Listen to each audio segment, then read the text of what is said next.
म्हणणं आहे की या लोकांना तुम्ही कायम करा, त्या डिपार्टमेंटमध्ये हे मंडळी आणि यांचे भविष्य उद्ध्वस्त झाले आहे.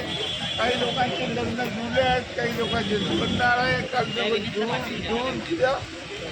तुटण्याच्या मार्गावर आहे.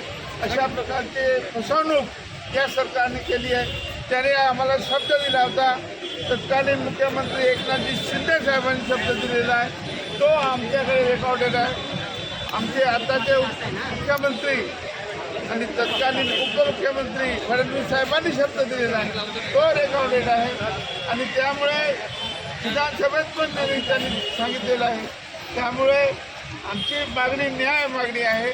आमच्या मागणीला ताबडतोब सरकारने सकारात्मक घेतलं पाहिजे आणि ताबडतोब यांना दिवाळीच्या नंतर सगळ्यांना परत त्या डिपार्टमेंटला अपॉइंटमेंट द्यायची आहे. कुठे जायचं नाही, त्या डिपार्टमेंटला हे अपॉइंटमेंट होऊ शकतात.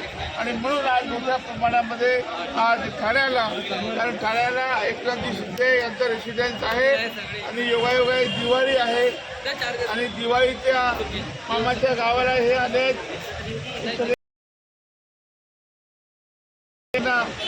आस लागलेली आहे की आमचं काहीतरी भविष्यात आमचं जे काही जन्माची भाकर आहे, ती जन्माची भाकर यांना मामाने दिली पाहिजे.